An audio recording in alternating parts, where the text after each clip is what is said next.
আসসালামু আলাইকুম ছাত্ররা, কেমন আছো? আশা করি সবাই ভালো আছো।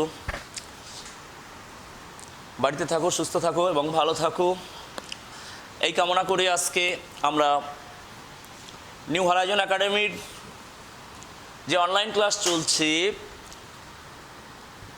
তার কলা বিভাগের শিক্ষাবিজ্ঞান ক্লাস আমরা এর আগে 7টা ক্লাস দেখেছি। তো আজকে আমাদের ক্লাস নাম্বার 8 অর্থাৎ অষ্টম ক্লাস। তো এর আগে আমরা প্রথম অধ্যায় শেষ করেছি এবং দ্বিতীয় অধ্যায়ে চলছিলাম। সে দ্বিতীয় অধ্যায়ে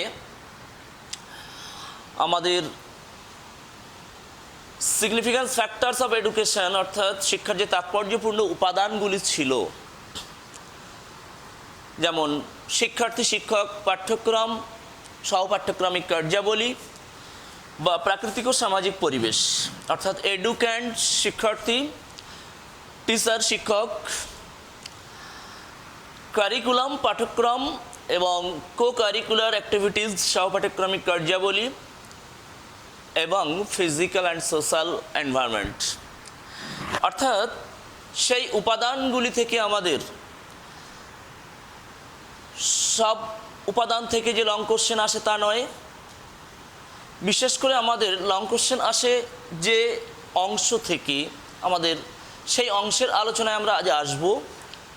আর সেই অংশের মধ্যে অন্যতম হলো পাঠ্যক্রম।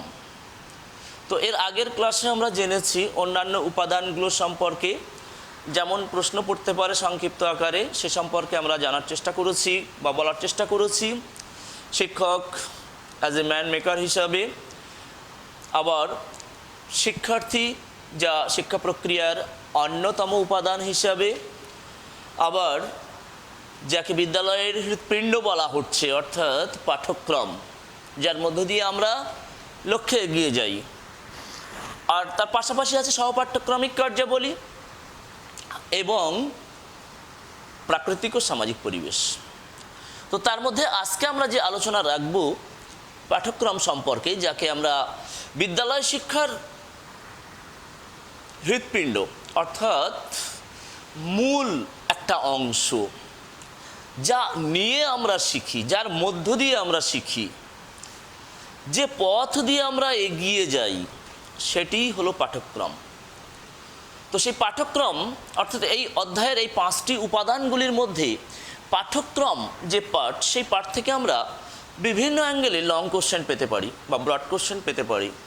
যেমন পাঠ্যক্রম কি, পাঠ্যক্রম কাকে বলে, পাঠ্যক্রমের গতানুগতিক ও আধুনিক ধারণা সম্পর্কে ব্যাখ্যা, পাঠ্যক্রম গঠনের উপাদানগুলি লেখো বা পাঠ্যক্রমের বৈশিষ্ট্যগুলি লেখো, বা শিক্ষার্থীর কোন কোন চাহিদা বা সামর্থ্য দেখা হয় পাঠ্যক্রম রচনা করতে গিয়ে, এই জাতীয় প্রশ্ন আমরা পাঠ্যক্রম থেকে পেয়ে থাকি। তো তার মধ্যে আজকে আমরা দুটো টপিকস নিয়ে আলোচনা করব। একটি টপিকস হলো পাঠ্যক্রম গঠনের উপাদান সমূহ অর্থাৎ ফ্যাক্টরস, কোন কোন ফ্যাক্টরস নিয়ে বা কোন কোন দিক ভেবে আমরা পাঠ্যক্রম রচনা করি, সেই দিকগুলো সম্পর্কে আমরা এই জায়গায় এক এক করে দেখব। তো আমরা প্রথমেই দেখতে পাচ্ছি পাঠ্যক্রমের উপাদানের ক্ষেত্রে আমাদের প্রথম আছে শিক্ষার্থীর চাহিদা। অর্থাৎ শিক্ষা প্রক্রিয়ার মূল অংশে যে উপাদানটি থাকে সেটি হলো একটি শিক্ষার্থী। অর্থাৎ শিক্ষা প্রক্রিয়া চলার ক্ষেত্রে সবগুলি উপাদানের মধ্যে অন্যতম যে উপাদান সেটি হলো শিক্ষার্থী। তো সেই শিক্ষার্থী অর্থাৎ পাঠ্যক্রম যাদের জন্য রচিত হচ্ছে, সেই পাঠ্যক্রম আমরা রচনা করছি যাদের জন্য, তাদের কথা ভাবতে হবে। পাঠ্যক্রম রচনা করতে গেলে অর্থাৎ যাদের জন্য পাঠ্যক্রম আমরা রচনা করছি সেই শিক্ষার্থী তারা কি প্রকৃতির, তাদের বয়স কি, তাদের সেই বয়সের বিকাশ কেমন, এগুলো আমাদের জানতে হবে। অর্থাৎ পাঠ্যক্রম রচনার সময় বা পাঠ্যক্রম রচনার পূর্বে যাদের উপরে আমরা সেই পাঠ্যক্রম প্রয়োগ করব, সেই শিক্ষার্থীদের নিয়ে আমাদের ভাবতে হবে বা তাদের দিকে নজর রাখতে হবে, তারা কেমন প্রকৃতির। তাহলেই একটা পাঠ্যক্রম সার্থক হতে পারে বা তার সফল রূপায়ণ ঘটানো যেতে পারে। এরপরে আসছে আমাদের সামাজিক বিষয় ও চাহিদা।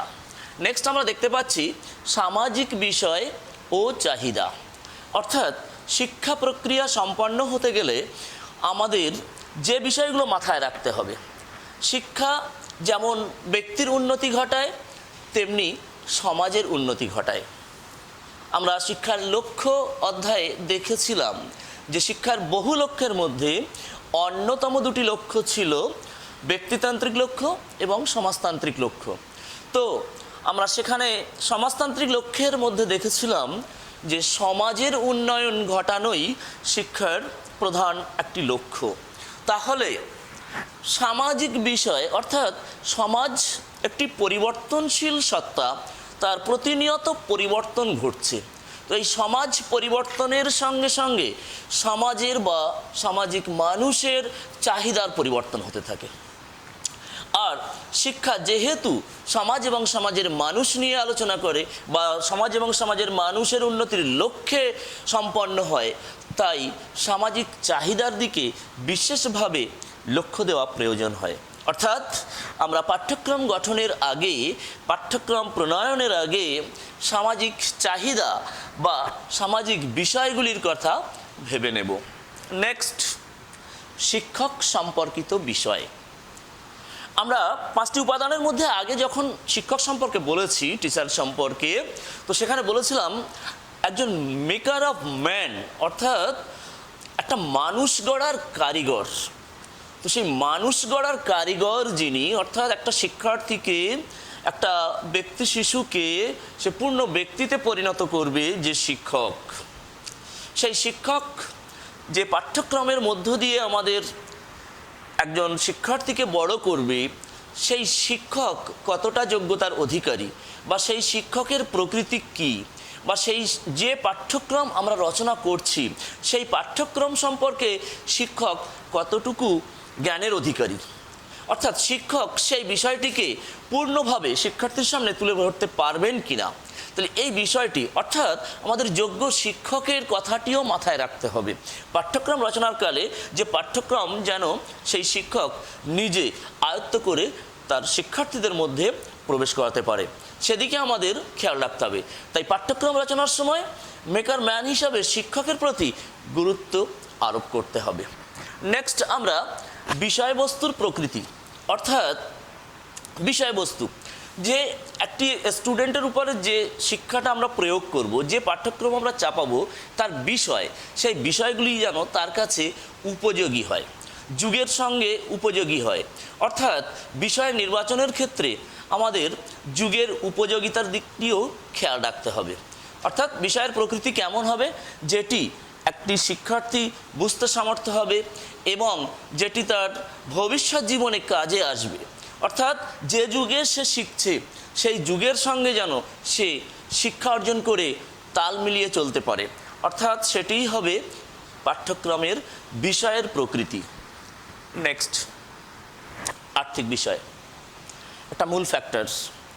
অর্থাৎ শিক্ষা প্রক্রিয়া সম্পন্ন হতে গেলে অর্থের প্রয়োজন হয়। বর্তমানে আমরা দেখেছি সাধারণ শিক্ষার পাশাপাশি বিশেষধর্মী বিভিন্ন শিক্ষা আছে, যেখানে প্রচুর ইনস্ট্রুমেন্ট বা গবেষণার যন্ত্রপাতি থেকে আরম্ভ করে প্রতিষ্ঠান, ল্যাব, বহু কিছু প্রয়োজন হয় উচ্চমানের শিক্ষা শেখার জন্য। তো সেক্ষেত্রে প্রচুর অর্থের প্রয়োজন হয়, যার জন্য পাঠ্যক্রম রচনাকালে আমাদের ভাবতে হবে সেই শিক্ষা পরিচালনা করছে কারা, সরকার বা কোনো ব্যক্তি। তো তাদের সেই শিক্ষা পরিচালনা করার মতো প্রয়োজনীয় অর্থ সামর্থ্য আছে কি না।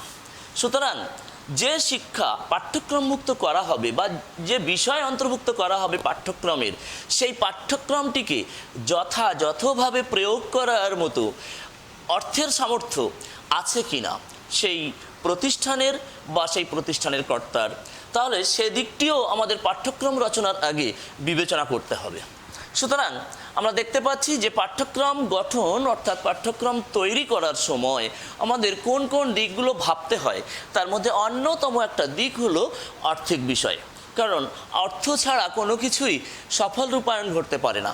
সুতরাং পাঠ্যক্রম এমন কিছুই রচনা করতে হবে যা সেই প্রতিষ্ঠানের বা সেই প্রতিষ্ঠানের কর্তা ব্যক্তির অর্থের সামর্থ্যের মধ্যে থাকবে।